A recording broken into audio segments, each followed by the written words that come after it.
สบายดีโดยสบายดีสบายดีสาวโสดหน้าใหม่เนาะทุกคนวันนี้กลับมาหาน้องเพิ่นเป็นครั้งแรกเนาะทุกคนมีแต่ว่าทางสาวบุญเปียงหรือว่าเอื้อก็สิขออนุญาตถามเจ้าก่อนเนาะโดยตัวใดที่ว่าตอบได้ก็ตอบเนาะคันว่าโดยมันยากเกินไปก็บ่ตอบโดยขออนุญาตถามน้องหลาซื้อแนวใดชื่อโดนัทอายุจักปีตอนนี้18อย่าเข้าอืม น้องหลานยังเฮียน19ย่าแล้วจบม โอ้ได้ใบประกาศม .4 แล้วบ่แม่นอืมเป็นอะไรน้องหลาคือแบบบ่ได้เรียนต่อแล้วตอนนี้อายุก็ยังค่อนข้างว่าน้อยเนาะ18สิเข้า19แม่นอืมออกมาหาเงินยายเห็น โดยน้องหลาไปหาเงินแบบใดไปฝั่งไทยบ่แม่นอันนี้ได้สามารถแบบ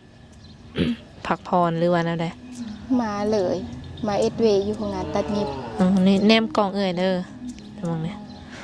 อืม ตอนนี้นี่เฮ็ดงานอยู่บ้านเฮาติแม่นอืมปัจจุบันนี่ก็ยังเฮ็ดบ่ความหมายนะย่าแล้วตอนนี้น้องละเฮ็ดหยังอยู่ซะขายมะม่วงเพื่อแม่โอ้โหโดยอาชีพแบบว่าสิว่าไดอาชีพแม่นี่เป็นคนค้าขายบ่แม่น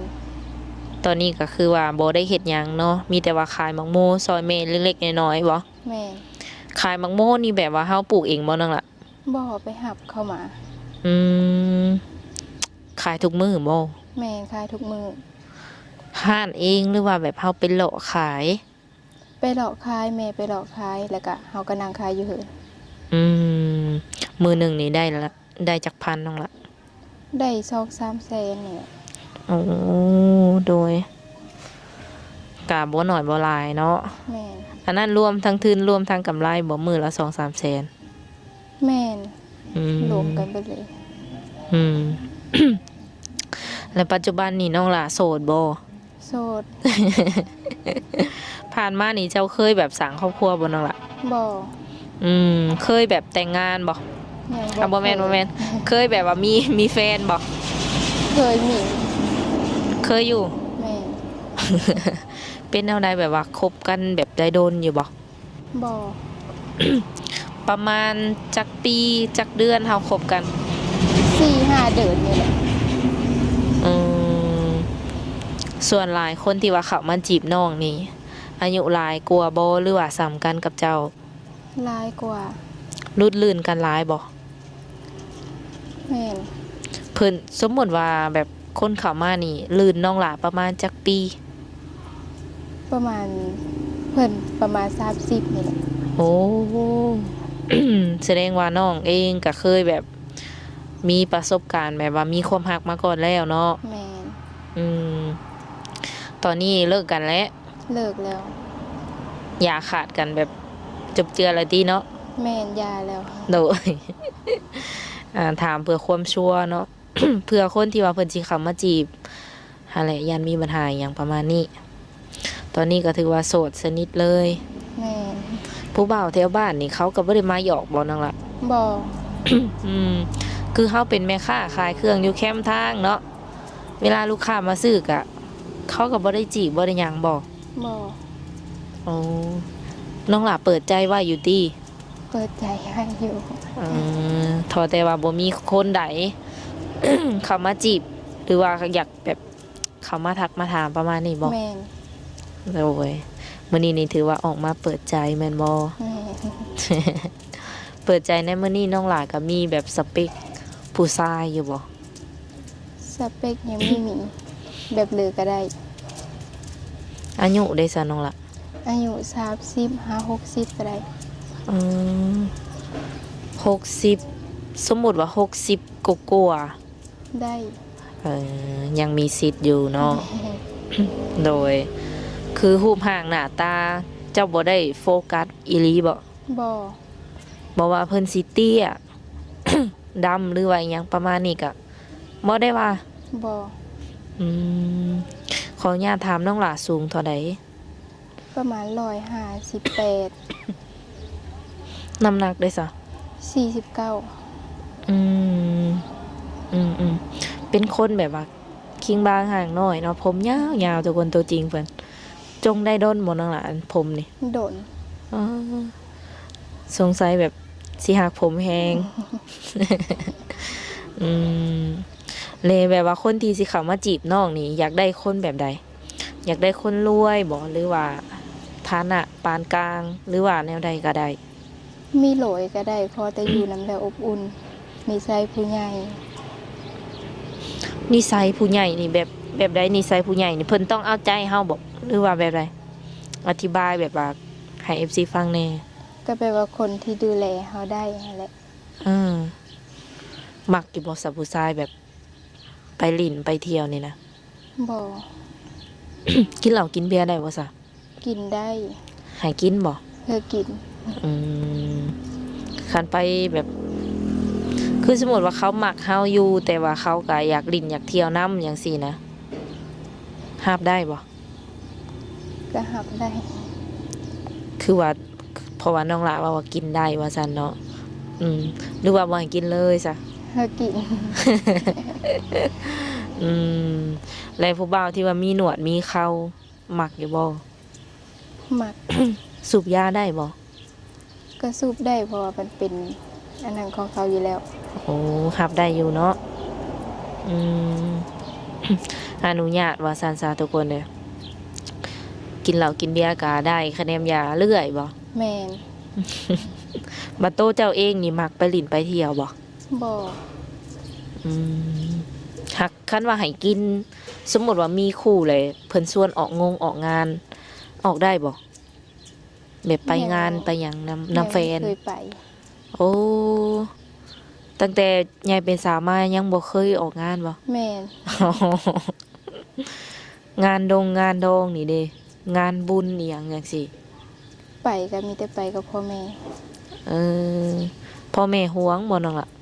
แมน อืม อืมบัดคืนน้องล่ะออกมาเปิดใจนี่เพิ่นฮู้อยู่บ่ซะ ฮู้ เพิ่นว่าแนวใด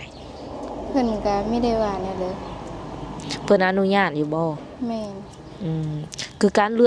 อกคู่ของน้องนี่เนาะแบบว่าเจ้าเป็นคนเลือกเองบ่หรือว่าต้องให้พ่อให้แม่เป็นคนเลือกให้ เฮาเป็นคนเลือกเอง อืมสมมุติว่าเจ้ามักแล้วบ่พ่อแม่ แมน อืม หลักๆเดินน้องละมักคนแบบ นิสัยแบบใดอะอย่างให้ก็เจ้าเป็นแบบใด นิสัยผู้ใหญ่ ผู้ใหญ่เลยแบบใดอีกอ่ะ แบบอยู่น้ำแล้วอบอุ่นแล้วก็ดูแลเฮาได้แล้วก็ที่เอ็นอันคนที่เอ็นดูเฮาหั่นน่ะ อืม แบบว่าหักแพงน้องเพิ่นประมาณนี้ อืมสมมติว่าแบบเพิ่นอยากคุยสายน้ำเฮาตลอดได้ซะแบบ ได้บ่ ก็ได้ โหที่แบบคุยสายตลอดก็คือแบบเฮ็ดหยังอยู่เพิ่นก็อยากเห็นสินะอยากเว้านํสินะ บางเทื่อก็เวลาน้องขายแตงหมอกแตงโมเนาะเพิ่นก็อยากให้ข้างซ้ายไว้แบบเปิดกล้องเปิดหยังจังซี่ได้บ่ ได้ อืม ช่วงนี้นี่สามารถคุยโทรศัพท์ได้ตลอดบ่น้องละ ได้เพราะว่ามีเวทเด้ อืมกลางคืนนี่น้องละนอนประมาณจักโมง 7-8 โมงก็นอนแล้ว โอ้ เพราะว่าไม่ได้ไปลิ้นสิเลยเด้ คือนอนแบบเต็มเวรแฮงเนาะมันชินน่ะบ่ แม่น อืม อืม บ่ได้รู้สึกเหงาบ่ บ่ แบบเขาอยากถามเลยแบบ ตื่นมาน้องละเฮ็ดหยังทำอิดอ่ะ นึ่งข้าวล้างถ้วยแล้วก็ปัดเหิน เฮ็ดแบบว่าเวียกเฮือนเวียกซานซอยแบบพ่อแม่ซื่อๆเนาะ แม่น จักโมงบัดนี้เฮาออกไปขายแตงโม 9 โมง ก็สวยเติบแม่นบ่ แม่น อืมเรื่องกับข้าวกับน้ำน้องหลาเฮ็ดเป็นบ่ เฮ็ดเป็น ทุกอย่างเลย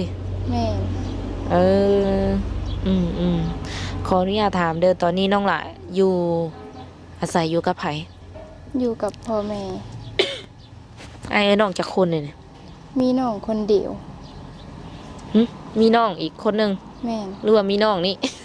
น้องเฮา เอาสรุปแล้วมันมีอยู่สองคน แม่น น้องนี่เป็นผู้หญิงหรือผู้ชายนี่ ผู้หญิง หญิงเบิดสองเนาะเจ้านี่เป็นลูกสาวกก แม่น โอ้ น้องสาวนี่เฮ็ดเวียกหยังซะ ยังเข้าโรงเรียนอยู่ อืมคือเจ้านี่แบบเป็นลูกสาวกกที่ว่าบ่ได้เรียนแล้วเนาะ แม่ ก็เลยถามแบบตรงๆเลยตอนนี้นี่แบบพร้อมสร้างครอบครัวเลยบ่หรือว่า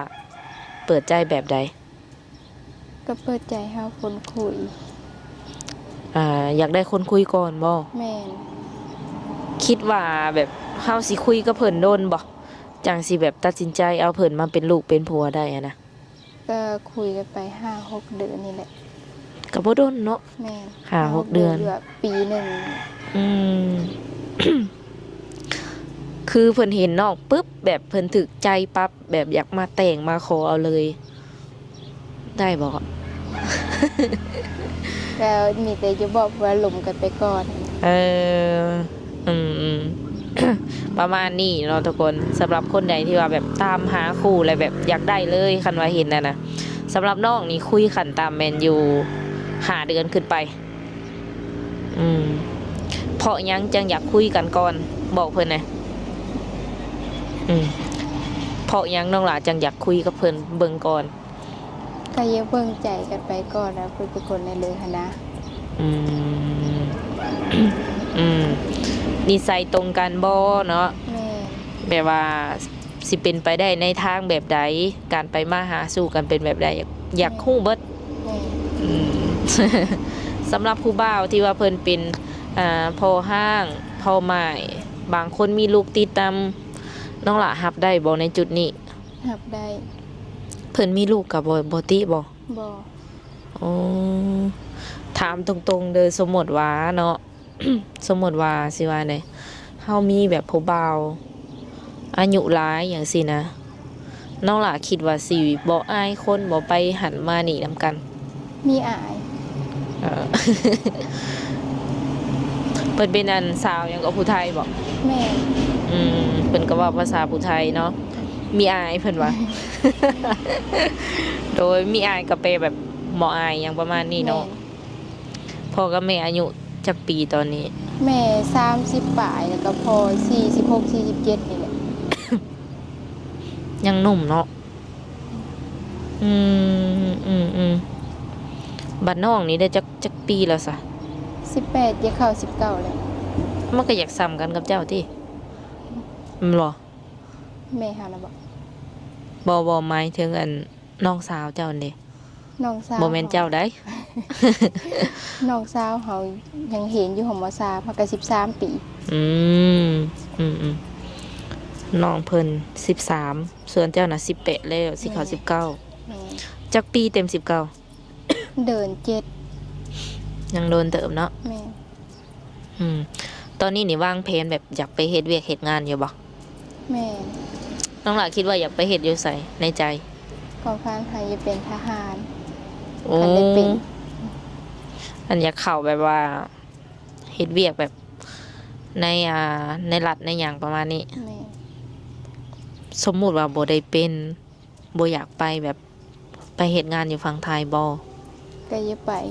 ถ้าสมมุติว่าไม่ได้ไปทหารก็อย่าไปเอ็ดเวย์อยู่ไทย อืมคันว่าเวียกอยู่ไทยนี่เลือกได้น้องหล่ะอยากเฮ็ดเวียกหยัง อย่าเอ็ดอยู่หานอาหารแบบว่า งานเสิร์ฟหั้นนะ แบบว่าน้องหล่ะถนัดแบบว่าการค้าขายเนาะ แม่ เคยแบบค้าขายอยู่บ้านก็ค้าขายสินะ แม่ อืมไปอยู่พุ่นเคยแบบว่าเด็กเสิร์ฟเด็กหยังนี่โอเคอยู่ แม่ อยากได้เงินเดือนประมาณเท่าไหร่ซะในใจ 8,000-9,000นี่ได้เหลือ10,000 อืม อยากกินอยู่น้ำเพิ่นบ่หรือว่าแนวใดก็ได้ กินอยู่น้ำเพิ่น อืมอยากได้งานประมาณนั้นเนาะทุกคน ไปเที่ยวซื่อๆนี่เคยไปบ่ซะ เคย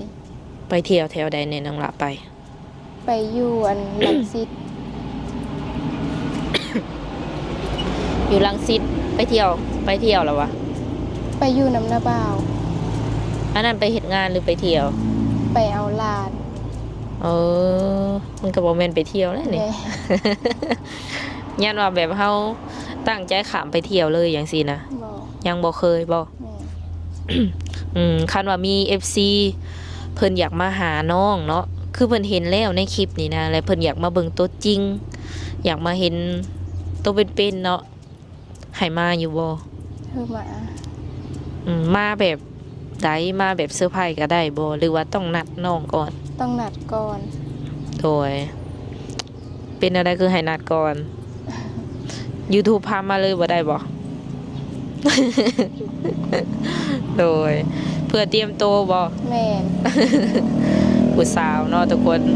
แต่งแต่งหน้าอหยังประมาณนั้นแหละเนาะหากว่าได้มีแบบอีหยังซุบซ่อนอยู่ติตรงละ บ่ โดยบ่ได้มีผู้บ่าวผู้แพรวซุบซ่อนไว้ติเนาะ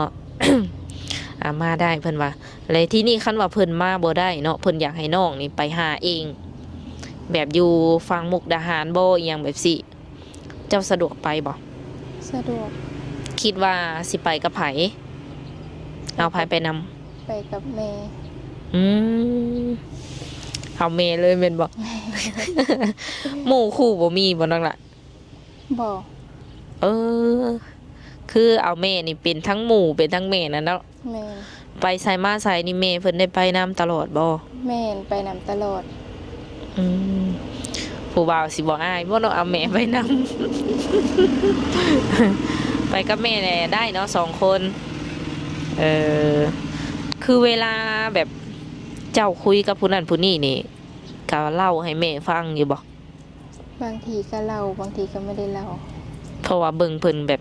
สนิทกันแฮงเนาะแบบเป็นทั้งหมู่เป็นทั้งแม่จังซี่นะส่งสีมีหยังก็ส่งสิเว้าให้แม่ฟัง แม่น อืมเวลาเขาคุยสายกลางค่ำกลางคืนนี่แม่เพิ่นสิบ่ว่าบ่สมมุติว่าเขาเปิดใจแล้วมีคนเข้ามา บ่ โดย เอ้ยเชื่อว่าน้องหลาเปิดใจในมื้อนี้เนาะสิมีคนเข้ามาแน่นอน จากที่ว่านอน7 โมงก็สิเป็น9 โมง10 โมงได้บัดนี้ ในใจนี่อยากคุยกับผู้บ่าวทางใดเป็นพิเศษบ่ ทางเลยก็ได้ อยู่ลาวคือกันก็ได้บ่ แม่น ฝั่งไทยหรือว่าต่างประเทศ ก็ได้ น้องหลามีความสามารถเว่าภาษาต่างประเทศก็ได้บ่ ไม่ได้ อ๋อแต่ภาษาไทยได้บ่ ได้ อ่านก็ได้เขียนก็ได้บ่ อ่านได้แต่เขียนมีอยู่ปิด อ๋ แต่ อ เขียนมีโทรศัพท์และเขียนได้ อ๋อโดยก็สื่อสารได้เนาะคันว่าเพิ่นโทรแบบอยากเห็นหน้าเห็นตาน้องหลาสะดวกแบบเปิดกล้องให้เพิ่นเห็นหน้าอยู่บ่ สะดวก อืมคันเพิ่นจะติดต่อหาน้องนี่เพิ่นสามารถติดต่อได้ทางใดแน่ ทางหลายกับทางแอป โอเคสองอย่างเนาะ แม่น อืม คือเวลานี่ว่างตลอด สามารถทักมาได้แบบทักหาเพิ่นได้ตลอด ตอนแรงแบบนี้ได้สันน้องหละเฮ็ดอยู่เฮ็ดกินประมาณจักโมง ซ้ำนี่เฮาก็เฮามา1ข้าว อ่า ข้าวลังถ้วย 4 โมงปลาย แม่น อืม เอาความจริงเด้อแบบว่าตั้งแต่เป็นสาวมาเคยไปแบบปาร์ตี้ในเทคในบาร์อยู่บ่ บ่ เออ ความจริง แม่นความจริงเป็นคนมีมักไปลิ้น เออ แล้วก็บ่มีหมู่คู่หลาย แม่น อืม ก็ประมาณนี้เนาะทุกคน คือขั้นว่าแบบผู้บ่าวขามมาหานี่สามารถแบบนัดมาเจอกันอยู่เฮือนก็ได้บ่ ได้ สะดวกอยู่เนาะคันว่าสิมาหาอยู่เฮือน แม่น อ๋อย่านว่าบางคนก็บ่สะดวกให้มาหาอยู่เฮือน ให้มาหาอยู่แต่ว่าให้ไปหาอยู่ร้านอาหารจังซี่นะเฮาก็เลยว่าถามไว้ก่อนเนาะ โอเคทุกคนเลยการเรื่องราวของน้องเพิ่นก็เป็นประมาณนี้เนาะเป็นสาวโสดที่ว่าแบบบ่ค่อยมักลิ้นมักเที่ยว แบบนิสัยลักๆของเจ้านี่เป็นประมาณใดซะน้องละ นิสัยเฮาเป็นคนเงียบๆเป็นคนมีมักเว้า อืมอยู่กับคนแบบสนิทก็บ่ได้เว้าหลายบ่หรือว่าเว้าหลายอยู่ คนสนิทก็เว้าอยู่ อ๋อเป็นคนใจร้อนหรือใจเย็น ใจเย็น โอ้เวลามีผู้บ่าวนี่ทรงสิบ่ให้เนาะ แม่น หรือว่าเคยให้อยู่บ่บ่เคยให้เลยแบบคบกับผู้บ่าวกะ บ่ อ๋อตู้ก็โอเคสำหรับทุกคนคันว่า FC เอ่ยทักมาหาน้องกะตอบแชทเพิ่นเด้อเนาะ โดย คันว่าบ่มักก็บอกเพิ่นไปตรงๆก็ได้เพิ่น โอเคเพิ่นรับได้ประมาณนี้ โดย สุดท้ายนี้น้องหลามีหยังอยากฝากถึงแบบผู้บ่าวที่ว่าสิเข้ามาคุยนำเฮาบ่นับตั้งแต่มื้อนี้เนาะเป็นต้นไป มีความในใจอยากบอกเพิ่นบ่สำหรับคนที่สิเข้ามา บ่มีเพิ่นว่าทุกคนเลยยังเขินอยู่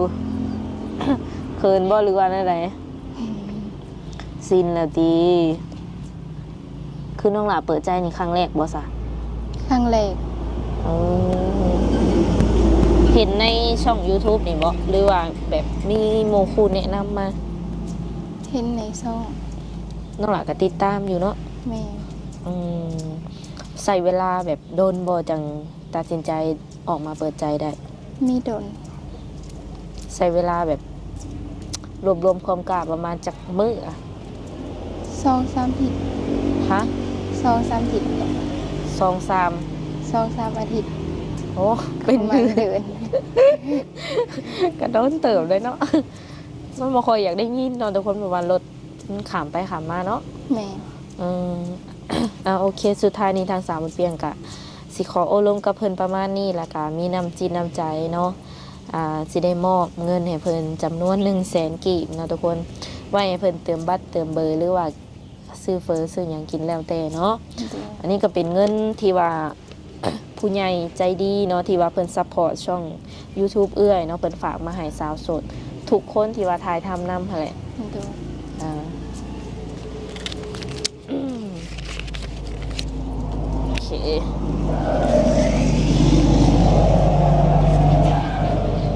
ขอบใจ โดยโอเค มีแต่ว่าทางสาวบุญเปียกกับน้องหยังก็ โดนัท โดนัทสิได้ขอตัวเจอไว้ก่อนเด้อมื้อหน้ามื้อในมาหาใหม่เนาะ โดย สบายดี สบายดี โ